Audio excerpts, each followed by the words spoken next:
Bismillahirrahmanirrahim.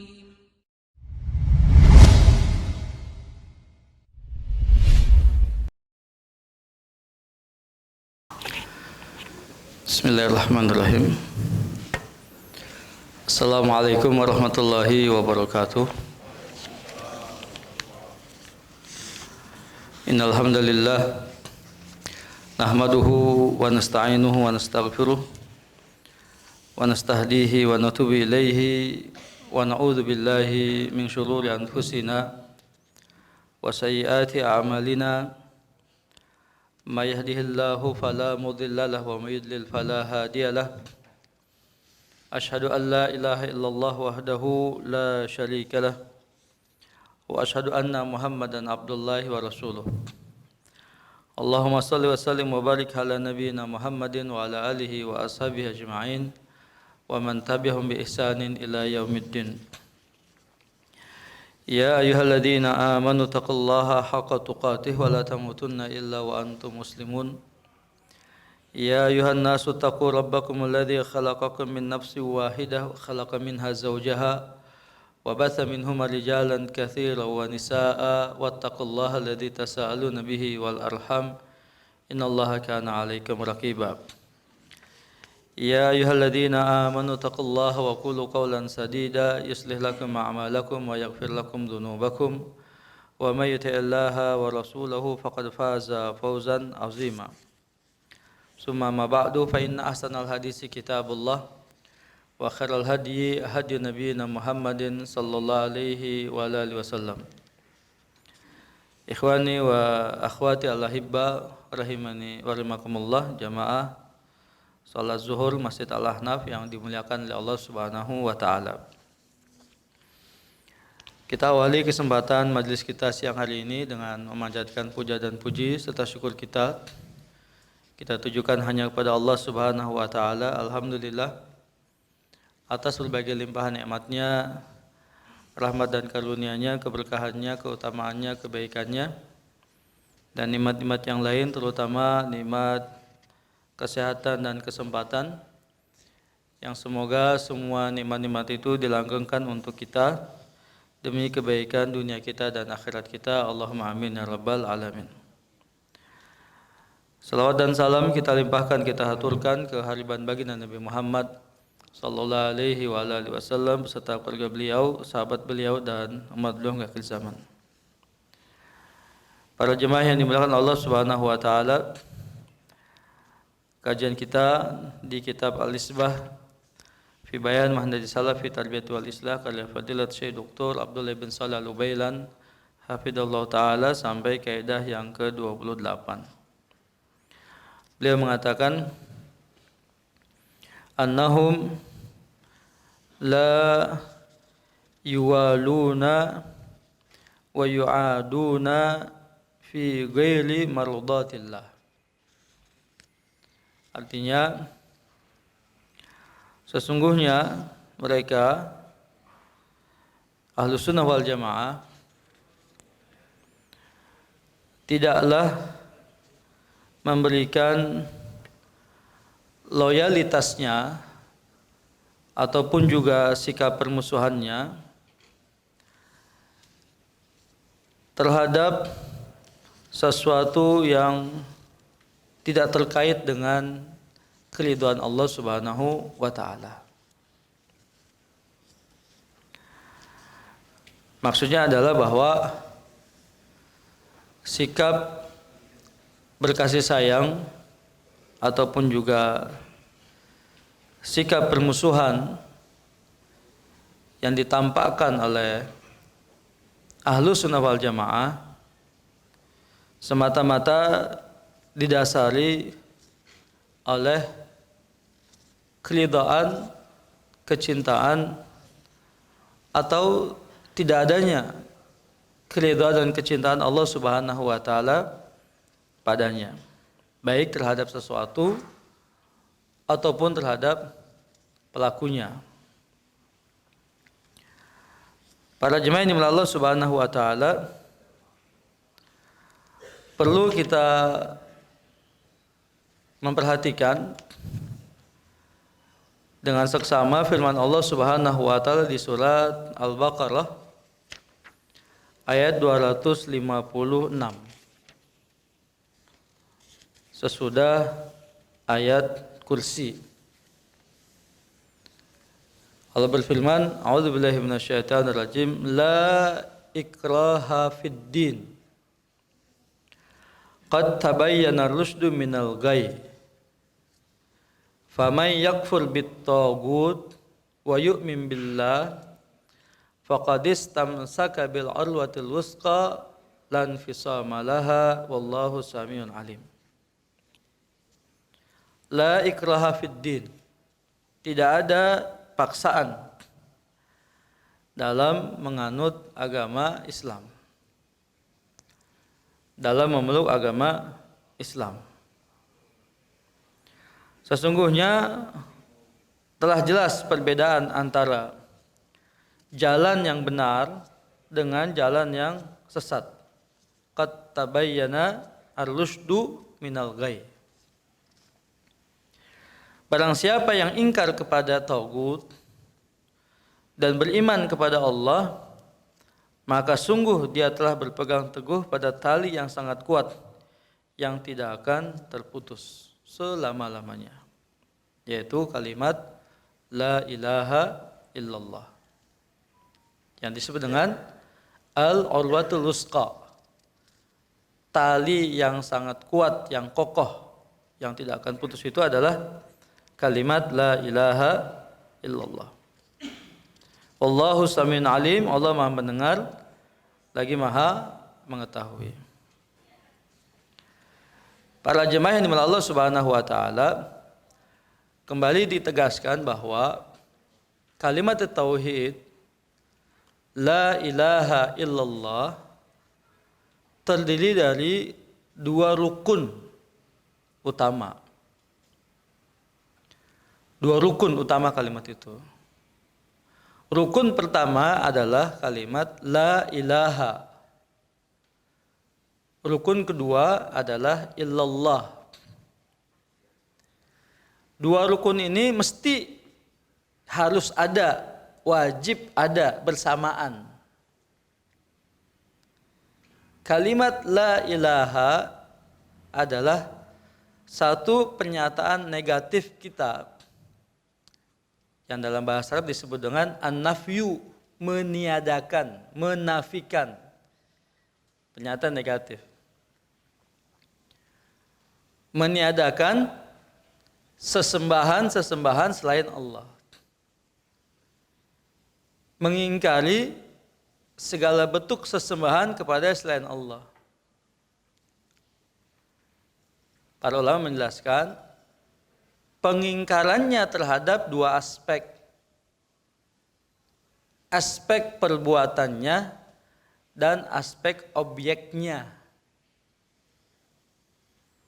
Aspek perbuatannya dan aspek objeknya. Jika ada seorang manusia yang menyembah selain Allah, maka penyembahannya itu perbuatannya berarti. Penyembahannya terhadap selain Allah itu perbuatannya, itu wajib diingkari. Wajib diingkari. Aspek kedua, objek sesembahannya, siapa yang dia sembah selain Allah itu.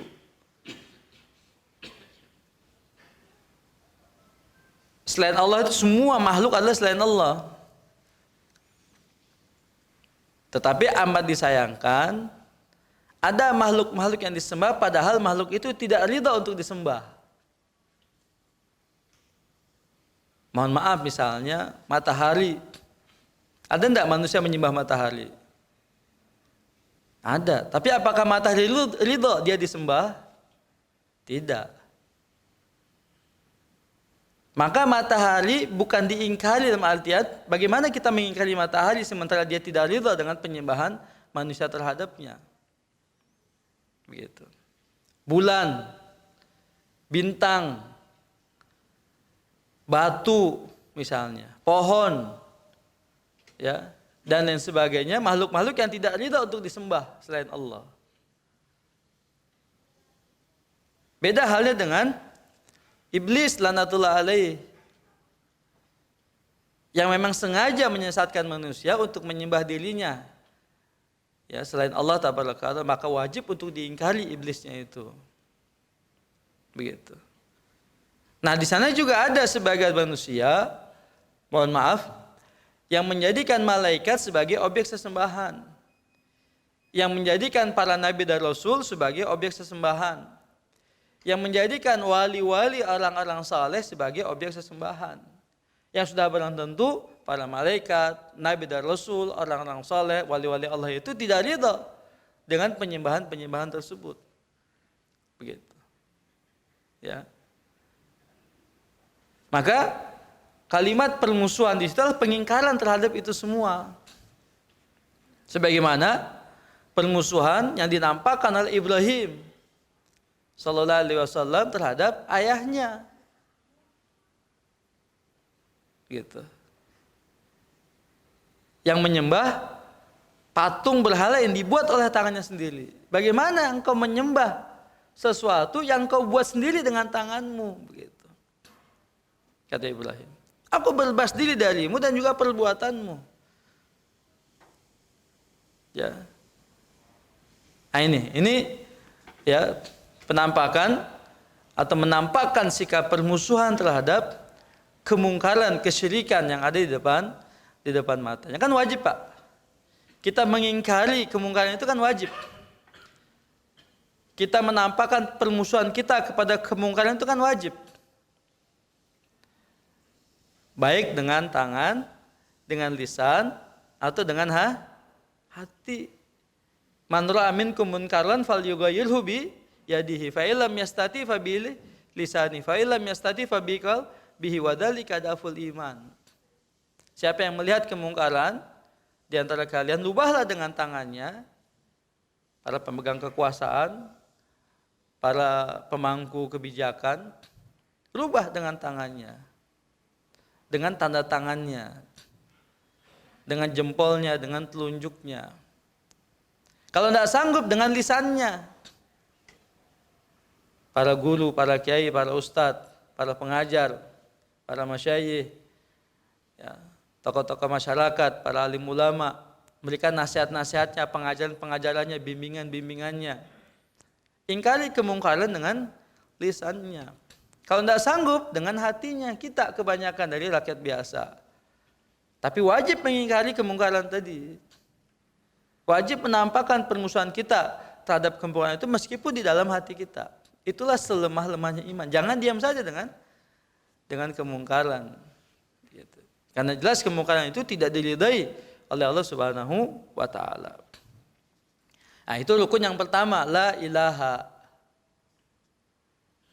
Di saat yang bersamaan wajib illallahnya, pernyataan positif, menetapkan hanya Allah saja yang berhak untuk disembah dan diibadahi, dicintai, ditaati, dipatuhi Subhanahu wa Ta'ala. Begitu. Maka segala bentuk kecintaan, ya, segala bentuk keridhaan dan juga kerelaan, ya, harus sesuai dengan apa yang Allah inginkan Subhanahu wa Ta'ala. Yang disebut dengan dalam bahasa Arab al-itsbat, penetapan, pernyataan positif. Mesti keduanya itu harus ada di waktu yang bersamaan. Tidak cukup dia la ilaha tanpa illallah. Apalagi kalau illallah saja tanpa la ilaha. Karena Allah juga katakan wa'budullaha wa la tusyriku bihi syai'a. Sembahlah Allah dan jangan menyekutukannya. Ya, dengan sesuatu apapun juga. Jadi wajib kita mentauhidkan Allah, beribadah kepada Allah, menyembah Allah. Di saat yang bersamaan wajib bagi kita berlepas diri dari segala bentuk kesyirikan. Maka kecintaan dan permusuhan itu semata-mata didasari oleh sesuatu yang dicintai dan diridai oleh Allah Subhanahu wa Ta'ala. Penulis menyampaikan kepada kita di surat At-Taubah ayat 71. Surat At-Taubah ayat 71. A'udzubillahi minasyaitonirrajim. Wal mu'minuna wal mu'minatu ba'duhum awliya'u ba'din. Ya'muruna bil ma'ruf wa yanhauna 'anil munkar wa yuqimuna as-salata wa yu'tuna az-zakata wa yuti'una Allah wa rasulahu. Ulaika sayarhamuhumullah innallaha azizun hakim. Dan orang-orang yang beriman laki-laki dan perempuan, sebagian mereka menjadi penolong bagi sebagian yang lain. Kalimatnya ada aulia. Ya, berasal dari kata wali. Banyak pengertian dan makna dalam bahasa Arab tergantung dari konteks yang dibicarakan. Ya. Diartikan dengan penolong, diartikan dengan pemimpin, diartikan dengan kekasih, diartikan dengan teman setia, sahabat, begitu. Ya. Itu berbagai makna atau pengertian dari kalimat atau kosakata atau terma al-wali, ya, dalam Al-Qur'anul Karim. Sebagian mereka menjadi penolong bagi sebagian yang lain. Ya. Ya'muruna bil ma'ruf wa yanhauna 'anil munkar. Menggunakan kata kerja present continuous tense. Jadi semenjak ayat ini diturunkan terus berlangsung sampai hari kiamat kelak. Dalam bahasa disebut dengan al-fi'lul mudhari', gitu. Yaitu kata kerja yang memiliki makna terus menerus berlangsung, selalu dan senantiasa, ya, terjadi menggunakan kalimat atau fi'il mudhari'. Jadi kalau kita ingin terjemahkan secara lengkap, mereka selalu dan senantiasa menyuruh kepada yang ma'ruf, yang baik, mencegah dari yang munkar. Wa yuqimuna shalah wa yutuna zakah, selalu senantiasa terus menerus mendirikan salat, menunaikan zakat. Wa yuti'una Allah wa rasulah, selalu senantiasa terus menerus taat kepada Allah dan Rasulnya.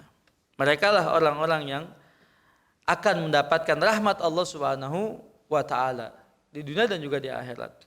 Innallaha azizun hakim, sesungguhnya Allah Maha Perkasa lagi Maha Bijaksana. Nah, berarti di sini apa? Kalimat al-wali, ya, atau aulia ba'dhum ba'din itu sebagai penolong, pemimpin, ya, teman setia, ya, kekasih, sahabat, ya, di antara orang-orang yang beriman. Ya. Karena mereka mengerjakan semua hal yang diridhai dan dicintai oleh Allah Subhanahu wa ta'ala. Amar ma'rufnya, nahi munkarnya, sholatnya, zakatnya, taatnya kepada Allah dan Rasulnya. Itu yang membuat kecintaan dan keridhaan Allah Subhanahu wa ta'ala, sehingga mereka saling, ya, berkasih sayang satu dengan yang lainnya. Sebaliknya, tidak demikian keadaan orang-orang munafik, ya, apatah lagi orang-orang kafir. Allah sebutkan di ayat sebelumnya, ayat 67, atau ayat 67, a'udzubillahi minasyaitonirrajim. Al-munafiquna wal munafiqatu ba'dhuhum min ba'din. Ya'muruna bil munkar wa yanhauna 'anil ma'ruf wa yakbiduna aydiyahum nasullaha fanasiyahum. Innal munafiqina humul fasiqun. Wa'adallahu al-munafiqina wal munafiqati wal kuffara nar jahannam khalidina fiha Ya hasbuhum walanahumullah walahum azabum mukim. Ayat 67 dan 68. Orang-orang munafik, laki-laki dan perempuan, satu dengan yang lainnya adalah sama. Ba'duhum mim ba'din. Coba bandingkan redaksinya dengan ayat sebelumnya tadi.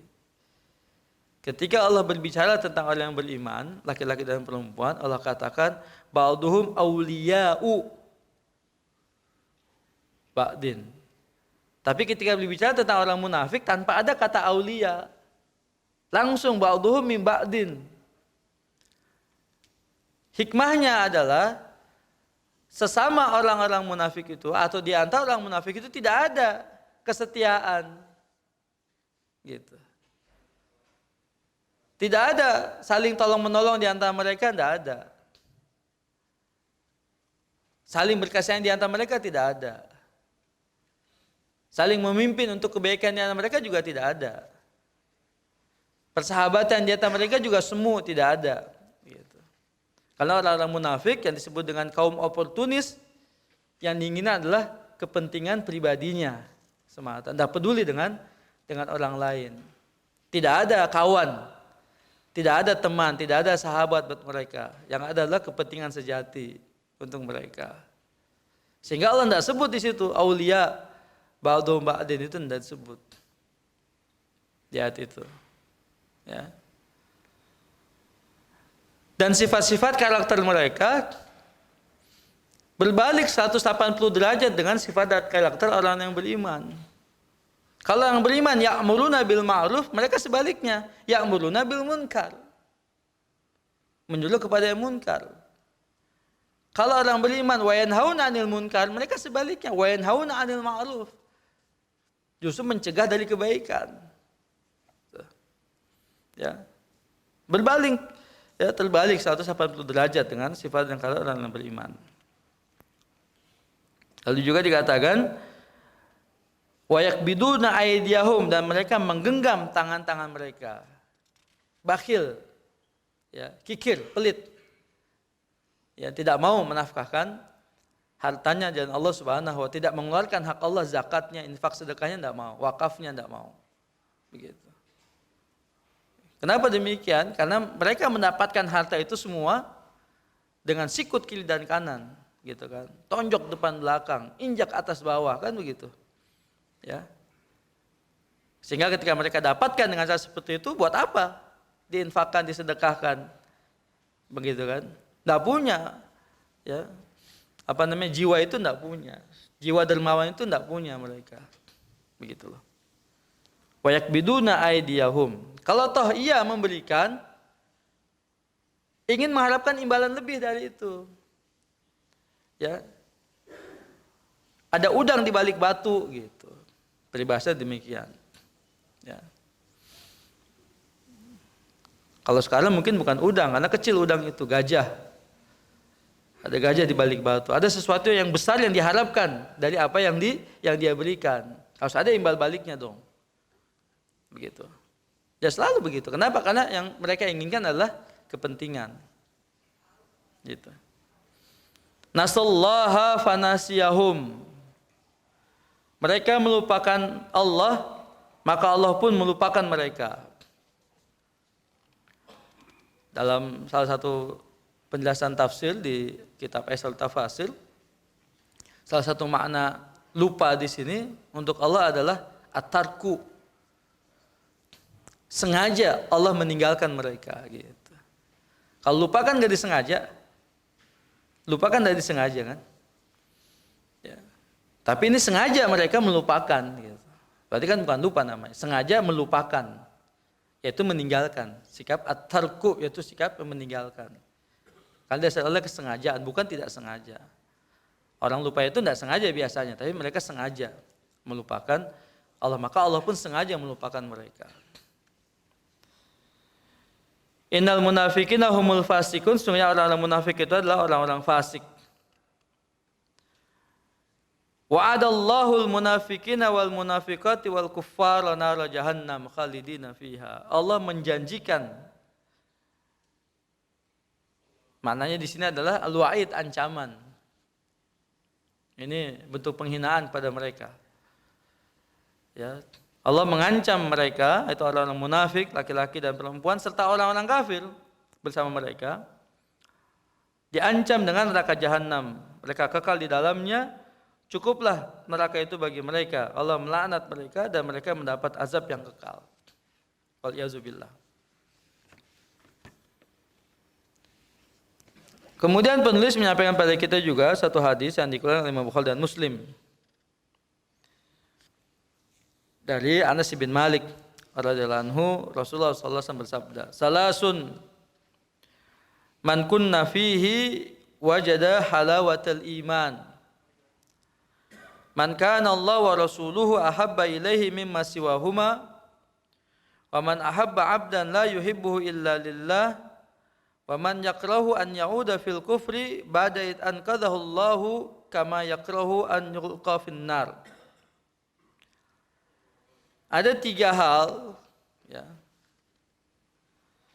Siapa yang memiliki ketiganya, dia akan mendapatkan manisnya iman. Kalau melihat redaksinya, harus 3-tiganya. Dan cukup 1 dari 3 itu. Ya, kalau 1 ya 1/3 dapatnya dia. 2 ya 2/3.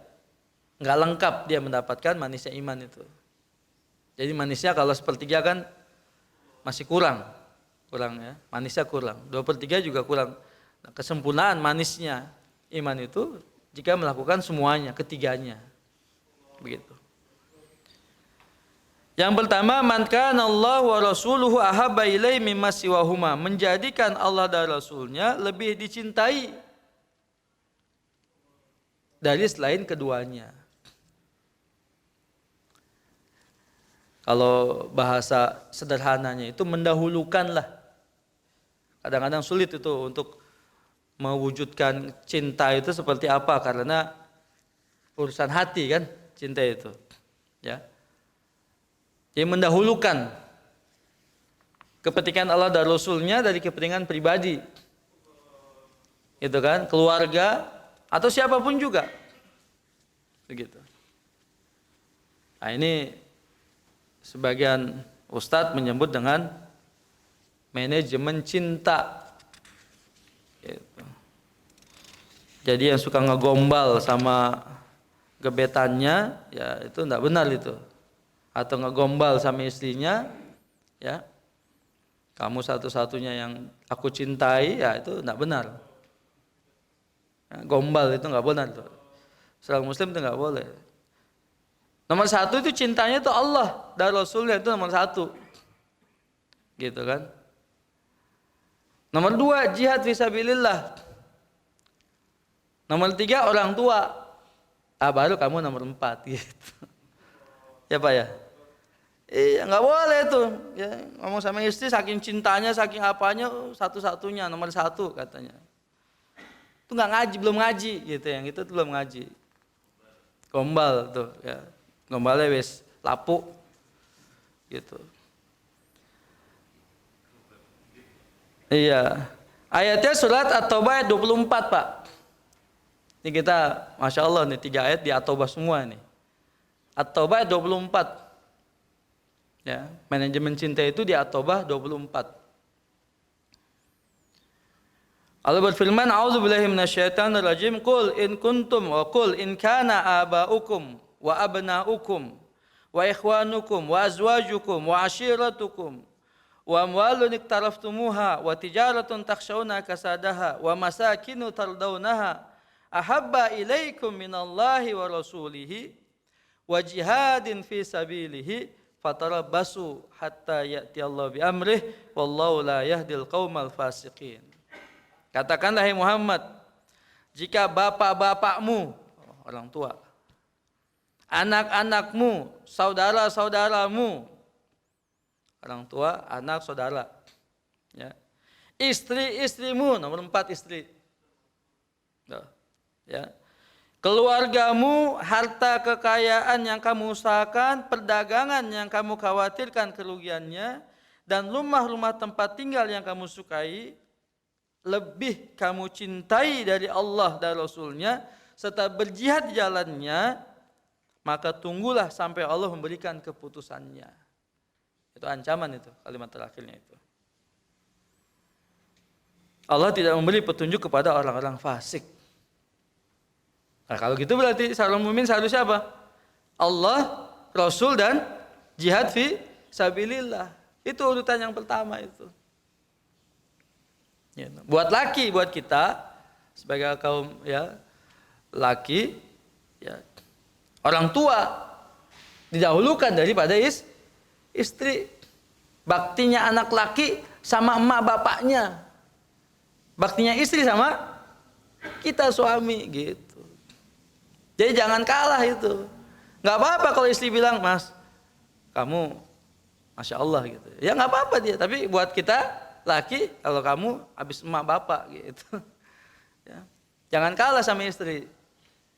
Gitu loh. Suami jangan kalah sama istri. Tapi istri harus mengalah sama suami. Ya. Ini bukan dominasi ini ya. Atau dominan ini bukan berdominasi karena memang begitu. Ya. Perintah Allah, petunjuk Allah begitu pada yang beriman. Ya. Petunjuk Allah dari Rasulnya. Gimana di ayatnya itu? Di surat Al-Baqarah itu ya. Bahwa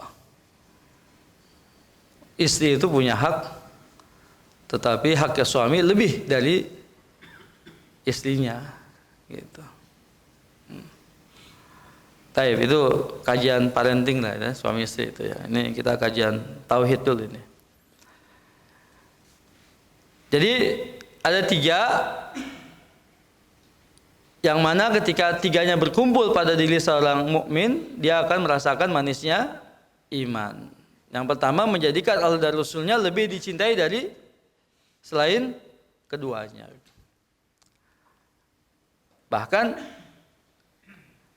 di hadis Nabi SAW itu Rasulullah pernah mengatakan, la yu'minu ahadukum hatta akuna ahabba ilaihi min nafsihi wa walidihi wa waladihi wa nasi ajma'in. Hadis riwayat Muslim dari Umar bin Khattab radhiyallahu anhu. Tidak sempurna keimanan salah seorang di antara kamu sampai aku, kata Nabi SAW, lebih dicintai dari dirinya sendiri. Dari bapaknya, dari anaknya, dari semua manusia.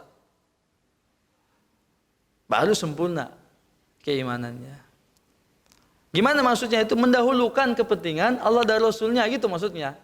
Dari kepentingan pribadi, dari kepentingan keluarga, dari kepentingan golongan, dari kepentingan mazhab. Ya, apapun juga kepentingan-kepentingan yang lain. Allah dan Rasulnya didahulukan. Syariat didahulukan, agama didahulukan. Begitu maksud saya. Sekali lagi saya berbicara dalam konteks agama, ya, dalam konteks tauhid. Baik. Jadi kalau waktu datang, waktu sahur, waktu subuh sudah masuk, tapi championnya belum selesai, sholat dulu, maksudnya gitu Pak. Ya, lagi nonton champion nih, misalnya bangun malam kan gitu kan. Jadwal Real Madrid sama siapa ini?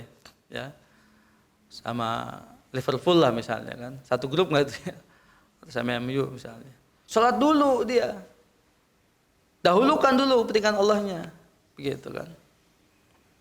Ya, ini biasanya pertandingan kan sore ya, ya. Persija lawan Persib kan sore biasanya itu, ya. Ini lagi di suspend nih sama pemerintah nih, nggak boleh ada pertandingan dulu 1 bulan. Masuk waktu maghrib sholat dulu, tinggalkan yang lain, sholat dulu. Ya, mohon maaf, ini direksi lagi ngajak rapat nih, zuhur datang. Pak izin Pak, setelah zuhur Pak sudah masuk datang, dipanggil sama Allah gitu. Ya, ya nanti Bapak sesudah Allah dulu nih, baru Bapak nanti kan gitu ya. Kadang-kadang suka kayak begitu tuh, manggil waktu sholat. Padahal tadi juga nggak ada kerjaan, nggak ada apa-apa gitu, masuk sholat dipanggil misalnya gitu. Ya Mas ya? Iya. Mohon maaf Pak, waktu sholat nih Pak, Allah sudah manggil, ya gitu. Yang benar maksudnya ngomongnya, yang baik-baik bicaranya, ya gitu ya. Ya. Pak, Allah sudah manggil nih Pak nih. Allah dulu nomor 1. Nah gitu kan. Nanti setelah selesai, ya baru saya ngadep Bapak gitu. Kalau perlu Bapak juga ikut sholat. Nah itu bagus. Ya, iya. Allah dulu dahulukan gitu kan. Allah Rasul didahulukan. Ya, kalau bilang pekerjaan, ya nggak ada habis-habisnya pekerjaan, nggak ada selesai pekerjaan. Betul ya? Nggak ada habisnya pekerjaan. Coba, siapa yang pekerjaannya antum sudah habis? Nggak ada. Ya, udah selesai juga dicariin kerjaan. Ya, biar kerja gitu. Kalau nggak ada kerjaan, nggak ada habis-habisnya pekerjaan. Ya, ini hak Allah nih. Ya nggak boleh ditinggalkan. Wa man ahabba 'abdan la yuhibbuhu illa lillah. Mencintai seorang hamba, dia tidak mencintainya kecuali karena Allah. Gimana maksudnya cinta? Ya, atau bertemanlah, bersahabat, berteman, atau juga apa misalnya ya, dekatlah dengan seseorang itu bukan karena jabatannya, bukan karena hartanya, bukan karena posisinya, bukan karena pengaruhnya, bukan karena ya ada sesuatu yang kita harapkan dari dia misalnya, bukan, karena taatnya gitu. Siapapun orangnya. Ya. Enggak peduli ya seberapa pangkatnya, tinggi rendahnya pangkat enggak peduli. Kaya miskinnya harta enggak peduli misalnya. Yang penting dia taat pada Allah. Ya. Masya Allah sholatnya rajin tepat waktu, bacaan Qur'annya enggak ketinggalan misalnya. Ya. Saya waktu kuliah dulu tuh di Buncit itu, di depan gerbang masuk kampus itu ada tukang bakmi. Ya, sekarang udah nggak ada tukang bakmi itu ya. Masya Allah dia bilang, ya, Pak suka baca Quran Pak? Oh iya Mas katanya. Masya Allah. Hatam Quran berapa kali sebulan Pak? Sebulan sekali minimal. Hah? Masya Allah tuh. Tukang bakmi, hatam Quran sebulan sekali minimal. Satu hari 1 juz. Luar biasa. Belum tentu atasan kita baca Quran 1 hari 1 juz. Sibuk dia. Rapat sampai malam lupa baca Qurannya. Misalnya gitu ya. Iya. Tapi kita dekat sama atasan karena ada sesuatu yang diharapkan dari atasan. Itu tidak benar.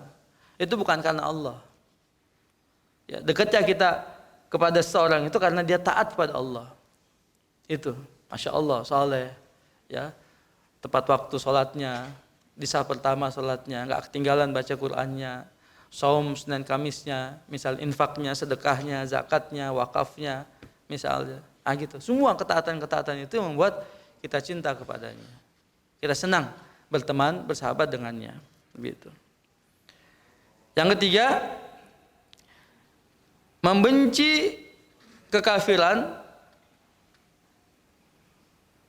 sebagaimana sesudah Allah menyelamatkannya, membenci kekafiran sebagaimana Allah telah menyelamatkannya, sebagaimana dia membenci untuk dilemparkan ke dalam api neraka.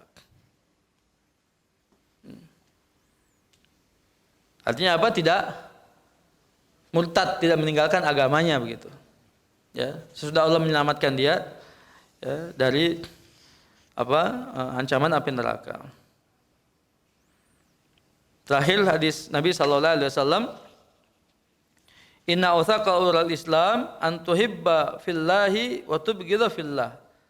Sesungguhnya tali agama Islam yang paling kuat adalah cinta karena Allah dan benci karena Allah Subhanahu wa taala. Para jemaah dimana Allah Subhanahu wa taala, prinsip ini menjadi satu konsekuensi yang utama dari syahadat kita, la ilaha illallah Muhammad Rasulullah. Kalau tadi saya terangkan tentang rukun la ilaha illallah, demikian pula tentang rukun Muhammad Rasulullah. Dalam riwayat yang dikatakan Muhammadun Abdullahi wa Rasuluhu, al-ubudiyah wa risalah. Jadi rukunnya Muhammad Rasulullah itu adalah al-ubudiyah wa risalah. Bahwasanya Muhammad sallallahu alaihi wasallam sebagai seorang hamba, ya, tidak berhak untuk disembah, tapi dia sebagai seorang rasul yang wajib untuk diikuti.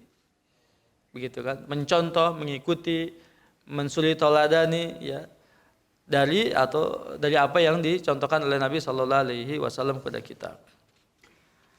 Dan terutama juga bulan-bulan ini ya bulan bagaimana seharusnya kita menunjukkan cinta kita kepada Nabi Sallallahu Alaihi Wasallam dengan cara menghidupkan sunnah-sunnahnya, memperhatikan sunnah-sunnahnya, petunjuk-petunjuknya, bimbingan-bimbingannya. Tidak beribadah pada Allah Tabaraka wa Ta'ala kecuali dengan apa yang disyariatkannya, yang dicontohkannya.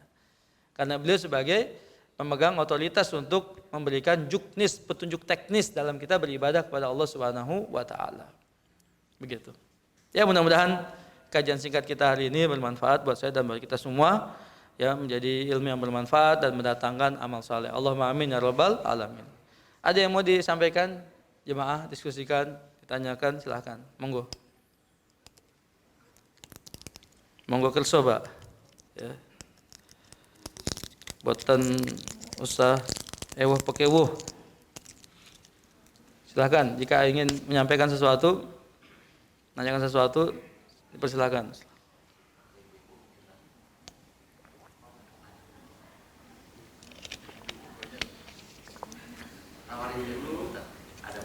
Ibu-ibu boleh jika menanyakan sesuatu. Ada mic-nya juga sudah disiapkan. Ustaz Joni dari Ikhwannya boleh.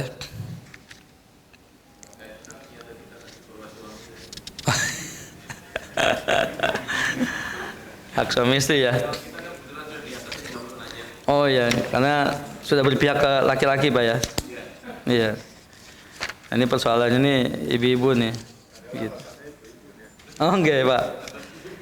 Atas gitu enggak, Pak?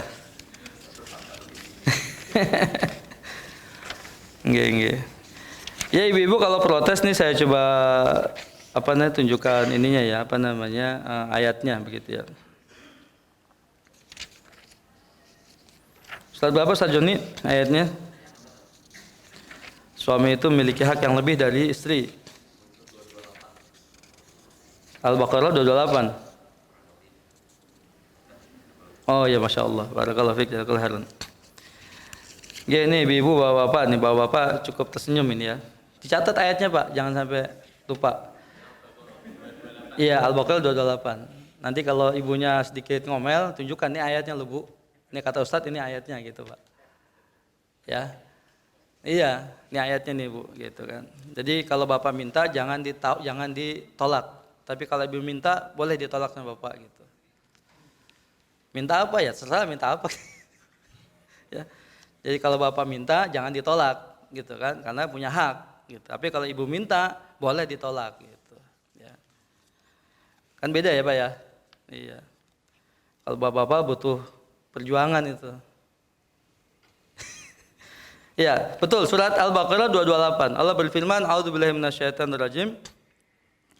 Wal mutallaqati yatarabbasna bi anfusihinna thalathata quru wa la yahillu lahunna yaktumna ma khalaqallahu fi arhamihinna in kunna yu'minna billahi wal yawmil akhir. Wa bu'ulatuhunna haqqu biraddihinna fi dzalika in aradu islaha. Wa lahunna mislul ladzi 'alaihinna bil ma'ruf wal rijali 'alaihinna darajah. Walahunna mislul ladzi 'alaihinna bil ma'ruf walirrijali 'alaihinna darajah." Itu kalimatnya. Wallahu azizun hakim. Dan para istri yang diceraikan wajib menahan diri mereka menunggu 3 kali quru iddah. Ya, 3 kali quru. Tidak boleh bagi mereka menyembunyikan apa yang diciptakan Allah dalam rahim mereka jika mereka beriman kepada Allah dan hari akhir. Dan para suami mereka lebih berhak kembali kepada mereka dalam masa itu jika mereka menghendaki perbaikan. Dan mereka para perempuan, ya istri gitu maksudnya ya, mempunyai hak seimbang dengan kewajibannya menurut cara yang patut. Tetapi para suami mempunyai kelebihan di atas mereka. Ya, Allah Maha Perkasa lagi Maha Bijaksana. Lihat itu catatan kakinya 82 ya, catatan kaki 82. Karena suami antara lain bertanggung jawab terhadap keselamatan dan kesejahteraan rumah tangga. Gitu. Mensitil surat An-Nisa ayat 34 ya, al-rijalu qawwamuna 'alan nisa bima faddalallahu min amwalihim. Ya.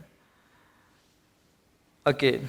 Jadi di situ kalimatnya bahwa dan mereka para perempuan, yaitu maksudnya adalah istri mempunyai hak seimbang ya dengan kewajibannya. Jadi antara hak dan kewajiban seimbang, sama.